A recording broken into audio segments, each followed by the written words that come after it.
I am 86 years old, and I am going to start by telling you something that probably no one in your family dares to say to your face. Right now, while you listen to my voice, your own body is eating itself. It is not a figure of speech. It is not an exaggeration to scare you or to keep you listening. It is what is truly happening, literally inside you, every night you go to bed and every morning you wake up. And the gravest part of it all is this. The vast majority of people my age have no idea it is happening. They don't know. They go on with their lives perfectly calm, thinking they are fine until one day they fall in the bathroom and can no longer get themselves up off the floor. And only then, lying there on the cold tiles, waiting for someone to hear them, they begin to understand that something had been failing for years. And nobody told them. My name is Eddie. I am 86 years old. I have lived alone in my house since my wife Pearl passed away 11 years ago. And even today, at my age, I fend for myself in everything. I walk up and down the stairs of my house without grabbing the handrail. I carry my own grocery bags from the market and don't think it's a market right next door. It is almost a 15-minute walk there and another 15 back. Uphill for the last stretch. I bend down to pick up whatever I drop on the floor, and I stand back up without having to lean on the table or the wall or anything. I dress myself, I tie my own shoes, I cut my own toenails. And I tell you all this, believe me, not to brag, because at my age, a man no longer brags about anything, since he has nothing left to prove to anyone, but because I need you to understand one thing before we go on. What I am about to tell you today is not a theory I read in a book. It is something I have been doing for almost 40 years, every single day, without missing one. And it is the only reason, the absolute only reason, why at 86 I am still a free man, and not a man who depends on others for the smallest things in life. I am going to tell you exactly what you have to eat, how much, at what time of day, and above all, what happens to your body, step by step, if you keep failing to do it like you have been. But first, I have to tell you a story. The story that opened my eyes, because I wasn't born knowing this. I had to be taught too, and I was taught in the worst possible way, by watching it happen. When I was 63, my brother Tony was 67, 4 years older than me. And you have to understand who Tony was to really grasp what I am about to tell you. Tony was, from my earliest memory, the strongest man I have ever known in my entire life. When we were young, we worked together in construction, on the same crew for years. And I used to watch him lift bags of cement, 2 at a time, one on each shoulder. Bags that I could barely move by dragging them across the dirt. He had massive hands, forearms that looked like ship ropes, a broad back that filled the frame of any door. Back in our hometown, when we were kids, everybody knew you didn't mess with Tony. And not because he was looking for a fight, he wasn't. He was the kindest man in the world, but because he commanded respect just by standing there. He was the strong brother, and next to him, I was the skinny one, the quiet one, the one who stayed behind reading while the others played. And throughout our entire lives, I swear to you, throughout our entire lives, I took one thing for granted, that he was going to bury me. That a man with a body like that, with that kind of strength, would hold firm and whole until his very last day, and that the weak one, the one who would break first, would be me. Tony died 9 years ago, but I am going to tell you the truth, the absolute truth. My brother stopped living a long time before he died, and I am going to tell you how it happened, slowly, because this is what truly changed my life, and I pray it changes yours. When Tony was around 70, he started eating less, and I want you to pay close attention to this, because right here is the trap. He didn't start eating less because he was sick. He didn't have any disease. What happened to him is simply what happens to almost all men and women when we reach a certain age. His hunger just faded, just like that. He stopped having the appetite he always had. He told me that meat felt tough, that it was hard to chew and just sat there, that eggs in the morning felt heavy in his stomach. And he told me something else, a phrase that gives me chills when I remember it now, because it is the exact same phrase millions of older people are saying every day. Right at this very moment, he would say, Eddie, just for me, why am I going to cook? It's not worth firing up the stove for one person. Tony was a widower like me. His wife, my sister-in-law Rose, had passed away before him. And an old man living alone with nobody to cook for, with nobody to tell him to eat, just lets himself go. He lets himself fade little by little. So my brother's diet in his final years came down to this. And I want you to listen closely, because it might sound entirely too familiar. In the morning, coffee with milk and a couple of cookies. At noon, some soup, often from a packet, with a piece of bread dipped in it. And at night, a yogurt or a little bit of cheese with bread, and off to bed. And that was it. That was the entire day's food for a man who used to lift bags of cement. And the most terrible part, the part I have the hardest time forgiving myself for, is that the whole family, myself included, looked at that and thought it was fine. Tony eats little, but he eats healthy, we used to say. Better to keep it light, heavy food is bad at his age. After all, he doesn't burn it off like he used to. He doesn't work anymore. He doesn't need to eat as much. That's what we said. Sitting at the table, watching him sip his little soup, saying those things with complete peace of mind. And we were wrong. We were so profoundly wrong that even today, 9 years after burying him, I wake up some nights thinking about it. Because what was really happening, what none of us were capable of seeing because nobody had ever taught us how to look, was this. My brother was dismantling himself from the inside, slowly, in the most absolute silence. Every week that passed eating like that, his body, which wasn't getting anywhere near what it needed to sustain itself, did the only thing it could do to survive. It ate its own muscle. Those arms that demanded respect in his youth dwindled to nothing, to skin and bone. That broad back hunched over and narrowed. First, Tony stopped being able to carry weight, any weight. Then, he started struggling to walk up the small incline leading to the front door of his building. That same incline he had walked up thousands of times without a second thought. Then he needed a cane to walk down the street. After that, he needed a cane inside the house too. And I, visiting him every Sunday without fail, watched his light dim and told myself the same thing over and over. The most comfortable lie that exists is age. He's getting older, poor guy. It's the circle of life. Age. What a convenient word. How well it serves us all so we don't have to look straight at what is really happening. We throw everything into that bag called age. And that way, we don't have to do anything. We don't have to change anything.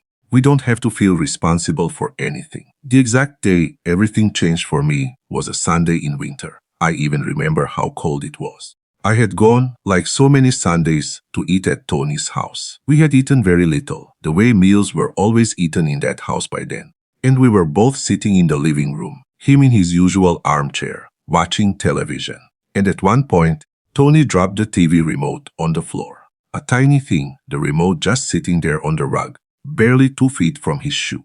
And I watched my brother, the strongest man I had ever known in my entire life, the man who carried bags of cement like they were feather pillows, just stare at that remote on the floor.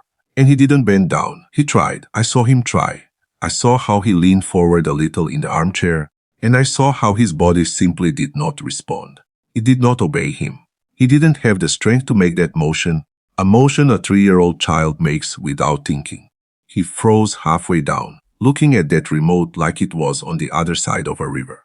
And then he slowly leaned back, looked at me and said quietly, "Eddie, can you grab that for me?" And I grabbed it, of course. I bent down. I picked it up and put it in his hand. It didn't take me 2 seconds. But when I sat back down in my chair, I looked at my brother's face, and I saw something that hasn't faded in all these years and won't fade until the day I die. I saw shame. A deep, agonizing shame. I saw fear. True fear, the fear of a cornered animal. And above all, I saw a man who had just realized, in that exact instant, staring at a television remote, that he was no longer the master of his own body, that his body had become a prison, and there was no way out. That night I went back to my house, got into bed next to the empty space where Pearl used to sleep, and I couldn't shut my eyes. I was 63, I was healthy, or so I thought. And for the first time in my entire life, in the dark, I asked myself the question that I need you to ask yourself right now, today, while you listen to me. The question is this: what is happening inside me at this exact moment that I am not seeing? What is quietly dismantling itself while I keep telling myself I am fine? The very next morning, without waiting, I went to see my longtime doctor. Dr. Raymond was his name, God rest his soul, a man who was already old back then. And I told him about my brother, every single detail. I told him about the remote, and I asked him point blank, looking him dead in the eye, What did I have to do? What exactly did I have to do to not end up like Tony? And Dr. Raymond, who was a man who knew a lot and spoke very little, one of those old-school doctors who looked at your face and not at a piece of paper, stayed quiet for a moment. And then he told me something that I have spent nearly 40 years repeating to myself, almost every single day. He said, Eddie, listen to me closely, because hardly anyone is going to explain this to you. From now on, from your age onward, your body is going to lose muscle every single day of your life, every day. You cannot avoid that in any way. That is just how it is. It's biology. The only thing you can choose, the absolute only thing, is this.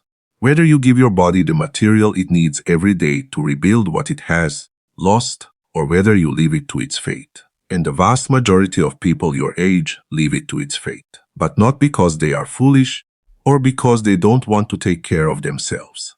They leave it to its fate because no one has ever told them that this fight exists. They go to bed every night losing, and they don't even know they are in a war.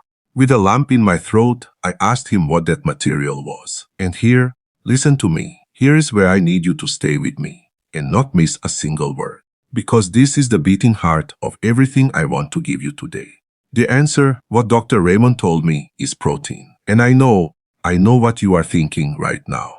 I know it's very likely you are thinking, oh great, another guy coming to lecture me about protein. I've heard that 1,000 times. Wait and don't go. Because I promise you the important part isn't the word itself. What almost nobody has explained to you properly isn't what you have to eat. Almost everyone knows that, more or less. What they haven't explained to you is how much you have to eat. And above all, why at your age you need a lot, a hell of a lot more than you imagined, and more than you needed when you were young. And right there, in that difference, in that quantity that nobody tells you about, lies the exact border between what happened to my brother Tony and what has happened to me. It is the same blood, the same parents, and two completely different endings, all because of a quantity that one man knew and the other did not. I am going to explain it to you the exact same way Dr. Raymond explained it to me that day, with country words, words that make sense without any fancy medical terms. Look, when you are young, your body uses the protein you eat beautifully. You eat a good steak, and your body takes that protein and turns it into muscle with tremendous ease without any effort. It is like throwing dry firewood onto a fire that is already roaring. It catches right away, no problem. But after a certain age, around 65 or so, that same firewood doesn't catch the same way. Even if you throw it in, it struggles. Your body, over the years, becomes, let's say, deefer, harder of hearing to the signal the protein sends. It is as if, to make it hear you, you have to shout much louder than before. And that, in real life, in your kitchen and on your plate, means one very specific, very serious thing. An older person needs to eat significantly more protein than a young person just to maintain the exact same muscle. Not the same amount, more. Considerably more. Almost double what people normally think they need. And here, pay attention. Here is the terrible trap my brother fell into. And the one almost everyone our age is falling into at this exact moment without realizing it. Look how cruel it is. Just when your body needs protein the most, more than at any other moment in your life, is exactly when you have the least desire to eat. Right when you should be eating more eggs, more meat, more fish than ever. That is exactly when you start getting too lazy to cook, when meat feels tough to chew, when your hunger vanishes, when you think, just for me, it's not worth the trouble. Do you see it? Do you see the trap? Life puts the hole right in the spot where it is easiest to fall at the worst possible moment.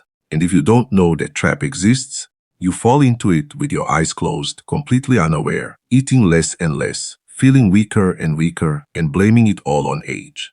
Just like Tony fell, just like I was about to fall. Now I want you to do something with me. Not later, not when the video ends. Right now, while you are listening to me. I want you to truly, honestly think about what you ate yesterday. The entire day. Start with breakfast. What did you have for breakfast yesterday? A coffee and some toast with butter? A coffee with some cookies or a muffin? Think about it. Because that, listen to me, that is zero protein, or practically zero. You started the day without giving your body any building materials. Move on to lunch. Was there a real piece of meat or fish on your plate? A serious portion, the kind that fills you up? Or was it mostly a plate of pasta or rice or beans or vegetables with a tiny, almost decorative piece of protein? Be honest with yourself, nobody can hear you here. And now dinner. Dinner in the vast majority of homes for people our age is by far the weakest meal of the day. A bowl of soup, a plain one-egg omelette, some deli meat with bread, some broth, and off to bed. If you really do that math, meal by meal, honestly, without fooling yourself, you are going to get a scare, a big scare. Because it is highly likely you will discover that throughout the whole day, the entire day, you ate roughly half the protein your body needed to sustain itself. Half. And now comes the important part, the thing you really need to get into your head. That other half that was missing, that half you didn't eat, your body doesn't just sit back and accept it. It doesn't work like that. Your body needs that protein no matter what. It is non-negotiable. It needs it to keep your heart beating, to maintain your blood, to keep your immune system standing, for 1,000 unseen things that keep you alive. And if you don't give it that protein through your food, your body, which is not stupid and only wants to survive, goes and takes it from the only place where it has it stored in large quantities.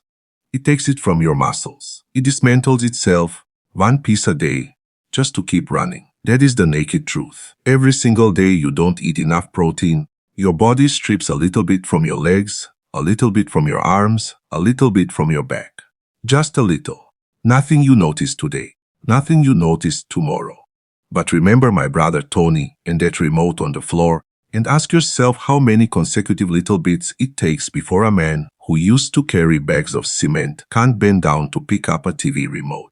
So now, after telling you all this, I am going to tell you without beating around the bush exactly what I eat. What I have been eating for almost 40 years, every single day. Since that night, I couldn't sleep. And I want you to listen very carefully because you are going to realize one thing. It is not complicated. It is not expensive. You don't have to be a chef or know weird recipes. Absolutely anyone can do it. You can do it. Whether you live alone or with someone, whether you know how to cook or not, whether you have a lot of money or very little. First of all, the egg. For me, after 40 years, the egg is king, the number one food. I eat 3 whole eggs for breakfast every single morning of my life. Every single one, without skipping a day. And pay close attention to what I am telling you, because this is important. Whole with their yolk. And I tell you this because I know it is highly likely that at some point in your life, someone told you the egg yolk was bad. That cholesterol, that you have to be careful. That you should throw the yolk away and only eat the white, because that's the healthy part. They told me that 40 years ago. Everyone said it. And today I can tell you it is one of the worst pieces of advice ever given to our generation. The yolk is not the enemy. The yolk is the best part of the egg. The yolk holds the good vitamins. It holds the good fats your body needs. It holds the things that feed even your brain, your memory. 3 whole eggs scrambled in a pan with a splash of olive oil. It takes 3 minutes to make them, less time than it takes to think about it. And with that, before you have taken a single step out of your house, you have already given your body a solid dose of the best protein that exists. And it cost you the price of 3 eggs, which is one of the cheapest things at the grocery store. If you are not eating eggs for breakfast right now, if you only have coffee with cookies or bread, listen to me. You are starting every day losing the very first battle. You are letting your body go the entire morning with 0 materials. Change it. Start tomorrow morning. It is the easiest thing to change out of everything I am going to tell you today. And it is the one you will notice the most. Second, chicken. Chicken breast is my lunch almost every single day. It's cheap. You can cook it 1,000 different ways, so you don't get tired of it. Grilled, baked, stewed, and it has a massive amount of good protein. But right here, I have to stop you and warn you about a mistake I see all the time. A mistake almost everyone makes. People our age cook a tiny piece of chicken, a little piece the size of the palm of their hand or smaller, and they sit back so calm, so satisfied, thinking there, I've eaten my protein for today. And no, that tiny little piece is at most a quarter of what you need for that meal. A quarter. When I make chicken for lunch, I cook a whole, generous breast. A real portion. The kind you actually see on the plate, not a decorative garnish. A serious portion with a good side of vegetables and a heavy pour of olive oil on top. And why so big? Because at my age, I only eat 3 meals a day. I don't snack between meals anymore. I don't eat 5 times a day, just 3. And that means each of those 3 meals has to pull its weight. It has to deliver. I cannot afford a single weak meal, not one. And neither can you. Third, oily fish. Salmon, sardines, anchovies, mackerel. I eat oily fish twice a week without fail. I have it marked on the calendar. And I don't just eat it for the protein, though it has it, and it's the good kind. Oily fish also brings a special fat, the one they call omega-3, which is like a free natural medicine for an older person. It helps your heart, it helps keep your mind sharp, and it helps the muscle itself rebuild better.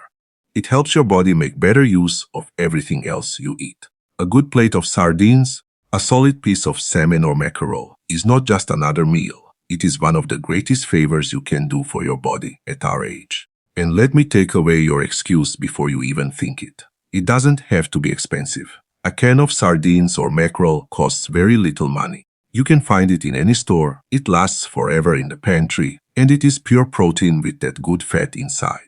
If you are not eating oily fish at least twice a week, you are letting one of the biggest and cheapest aids you have right at your fingertips slip right past you. Fourth, and pay special attention to this because it's what almost nobody knows. And it's what surprised me the most when I finally understood it. Yogurt, or even better, cottage cheese, before you go to sleep. Let me explain this slowly.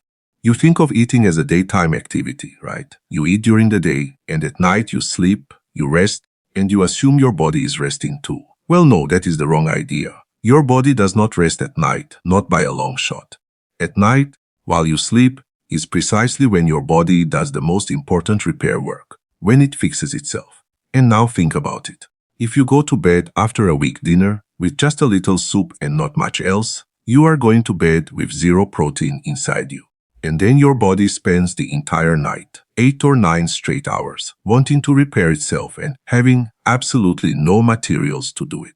And where does it get them? You already know. I told you earlier. It gets them from your muscle. You are dismantling yourself while you sleep peacefully, without even noticing. That is why every single night of my life, after dinner, right before I go to bed, I eat a whole, plain, full-fat yogurt. The real kind, not that light stuff that is basically colored water. Or even better, when I have it, a good bowl of cottage cheese, which is one of the richest sources of protein out there. And listen to me, that is not a whim. It is not a dessert to treat myself. It is my way of telling my body right before sleep, here are your materials. Work with this all night and leave my legs alone. It is the simplest thing in the world. A yogurt or some cottage cheese before bed. It takes no effort and hardly any money. And for a person who is dismantling themselves every night without knowing it, it is one of the changes you will notice the most. And fifth, red meat. The good kind, real, unprocessed meat. A good beef steak or quality ground beef from the butcher. I eat it 3 or 4 times a week. And I want to pause here for a moment because I know perfectly well that a lot of people our age have been terrified of red meat. Red meat is bad. Red meat gives you this, red meat gives you that. And you have to understand one thing, something they almost never explain properly. Cheap, processed deli meats, those industrial hot dogs, the processed meat that comes in plastic packages loaded with sodium and preservatives and weird chemicals, that is one thing. And a very different thing, something that has nothing to do with that, is a real beef steak bought at the butcher shop, cooked in your own skillet. They are not the same food. They don't even resemble each other. A good beef steak gives you some of the best protein in existence. It gives you iron, and an iron that your body actually absorbs. It gives you vitamins that, at our age, almost all of us are completely depleted of without knowing it.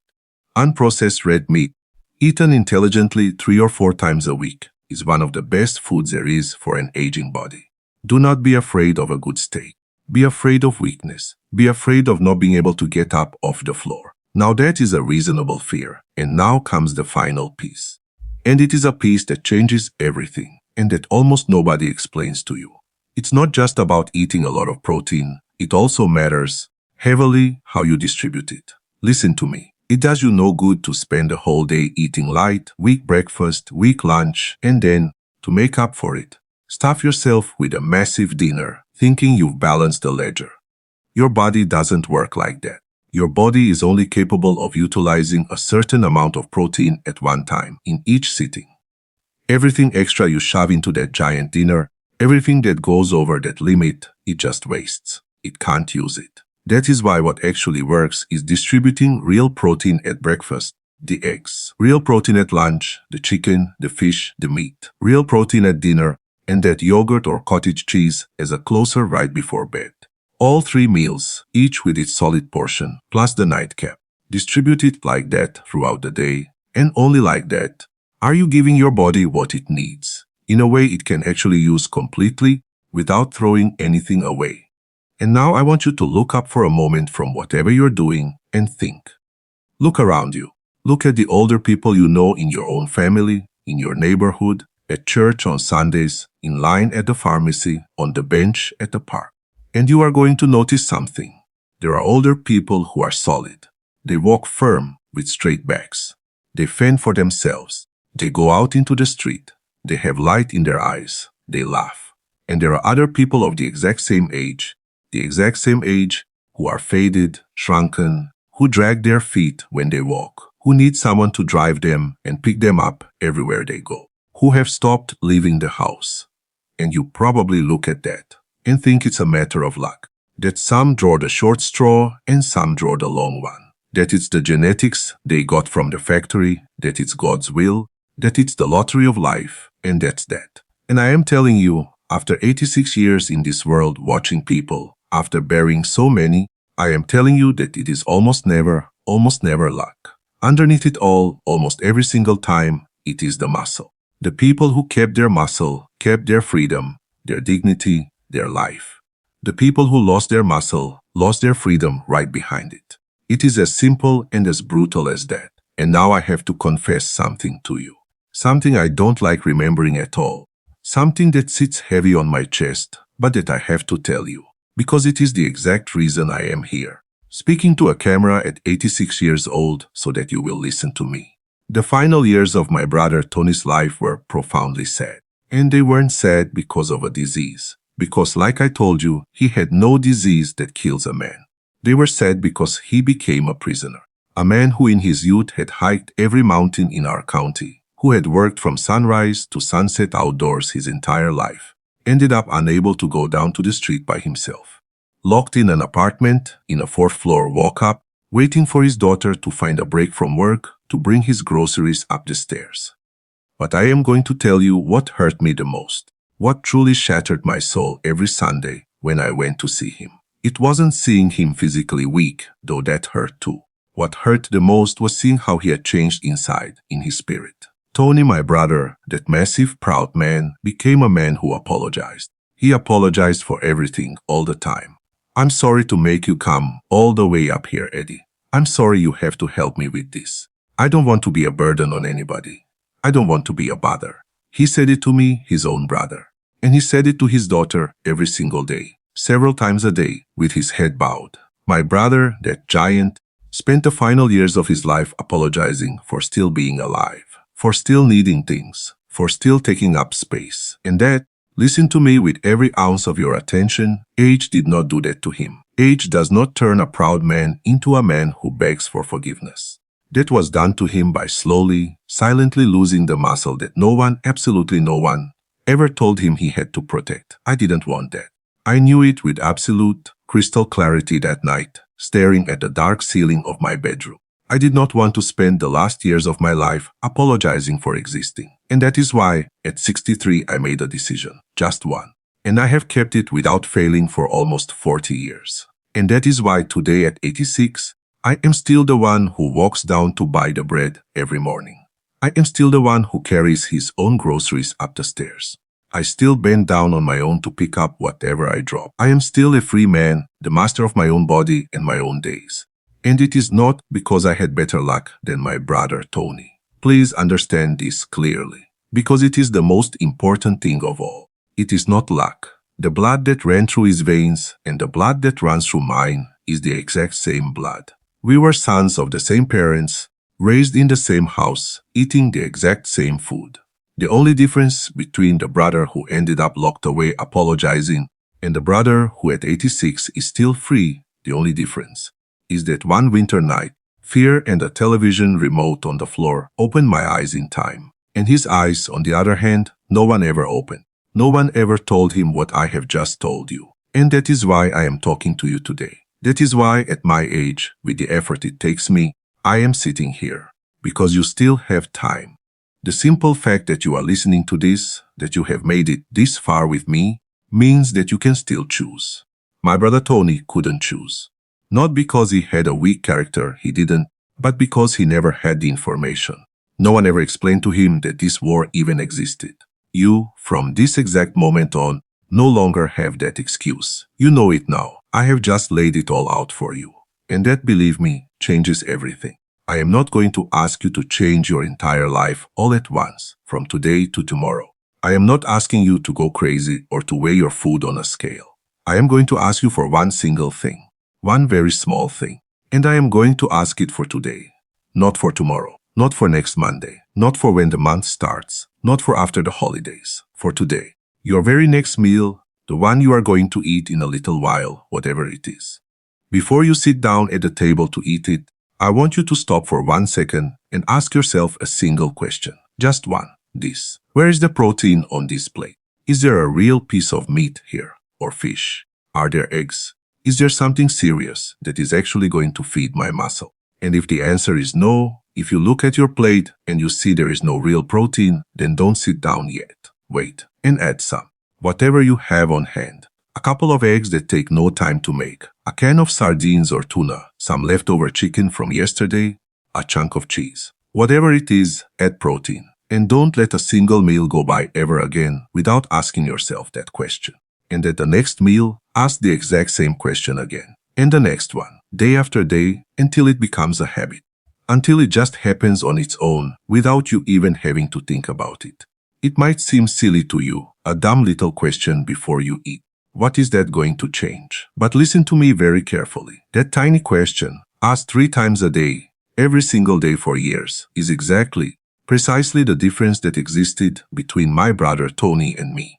It is the difference between the man who ended up locked in a 4th floor apartment apologizing and the man who at 86 years old still carries his own groceries up the stairs whistling. The same blood, the same old age that came for us both. The only distinct thing was that question. He never asked it because nobody told him it existed. You already know it. I am already a very old man. I have whatever stretch of the road is left for me, be it long or short. And I assure you, I welcome it in peace without fear. Because I have lived well and I have lived free right up to the end, which is the only thing I truly ask of life. But before my voice gives out, before I say goodbye, I want to leave you with one thing. Just one. And I need it burned into your mind. I need you to carry it with you. It is this. Your body is not going to warn you. Get that into your head. There isn't going to come a day where something suddenly hurts and you realize, it's time to start taking care of myself.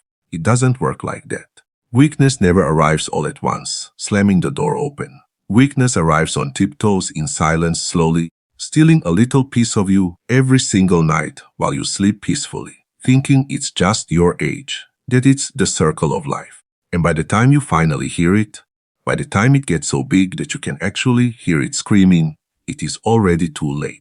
It is already a television remote on the floor that your hand cannot reach. Do not wait to hear that scream. An old man who watched that silence scream in his own brother's face is begging you. I am telling you all of this today precisely so that you can hear it now, while it is still just a whisper, while you still have time to stand your ground and answer back. So eat. Eat well. Eat real protein on every single one of your plates, starting with your very next meal. Starting today. Don't do it for me because I am not going to be around to see it. Do it for that person who, 10 or 15 years from now, is going to want to bend down and pick something up off the floor on a random morning. That person is you. And even today, it still depends entirely on you whether that person will be able to stand back up. Disclaimer: the following content and the narrative shared are created and presented strictly for educational and motivational purposes. This message does not constitute professional medical advice, diagnosis, or treatment. Listeners should always consult with a qualified healthcare professional or physician before making any significant changes to their diet, exercise routine, or lifestyle. Listening to Eddie's profound account of his brother Tony reminds us of a silent, uncomfortable truth that most of us completely ignore until it is too late. We live in a society that deeply fears growing old, yet we paradoxically accept physical decline as an unavoidable, unchangeable law of nature. Tony was once a monument of strength, a man who effortlessly carried heavy bags of cement, yet he slowly faded into a prisoner within his own home, simply because his body began consuming its own muscle in absolute silence. The trap is incredibly subtle. As people age, their appetite naturally diminishes, leading them to mistakenly believe that eating lighter, meager meals is the healthy path forward. We dismiss the creeping physical weakness as a mere symptom of the calendar, throwing our responsibilities into a convenient basket labeled old age so we do not have to take action. Yet, as Eddie painfully witnessed, this silent erosion eventually strips away a person's ultimate wealth, their independence, and their basic dignity. When Tony could no longer bend down to pick up a simple television remote, the tragedy was not just physical. It was the heartbreaking loss of mastery over his own existence. This story serves as a powerful awakening that our bodies require intentional care and structural materials, specifically adequate protein, to rebuild what time continuously chips away. By prioritizing our daily nutrition, whether through whole eggs, serious portions of chicken, or a simple yogurt before bed, we are not merely feeding ourselves. We are actively defending our freedom. We must realize that weakness does not arrive with a loud warning, but rather on tiptoes during the quiet nights while we sleep peacefully. Therefore, the ultimate lesson is to transform our daily routines by consistently asking ourselves where the strength on our plates resides, ensuring that we protect the vibrant future of the person we will become years down the road. When we look beneath the surface of Eddie's narrative, we discover a profound manifesto on the preservation of human dignity. Life is a beautiful yet fleeting gift, and how we care for our physical vessels directly dictates the quality of our spiritual and emotional freedom. It breaks my heart to see so many elders quietly shrinking into the background of their own lives, apologizing for merely taking up space. No human being should ever have to apologize for existing or for needing a helping hand to navigate their twilight years. True compassion begins with self-respect, which means proactively nourishing ourselves before we reach a point of absolute vulnerability. We often spend our youth building material wealth for tomorrow, yet we tragically neglect the physical foundation required to actually enjoy that future. True strength is not about vanity or showing off to the world. It is about maintaining the autonomy to tie our own shoes and carry our own weight. This story forces us to look in the mirror and confront the silent battles occurring within our own flesh and blood right now. I believe that aging gracefully should never mean fading away passively into a state of helpless confinement. Every single meal we choose to eat is either an act of self-preservation or a step toward voluntary dismantlement. We owe it to ourselves and to the people who love us to stand firm against the creeping tides of physical neglect. Let us change the cultural narrative around aging from one of inevitable decay to one of enduring vitality and resilience. Your future self is completely dependent on the choices, the discipline, and the respect you grant your body on a random morning. May we all find the wisdom to listen to the whispers of our health before they escalate into an irreversible scream of regret. Ultimately, protecting our physical health is the highest form of gratitude we can show for the precious gift of life itself.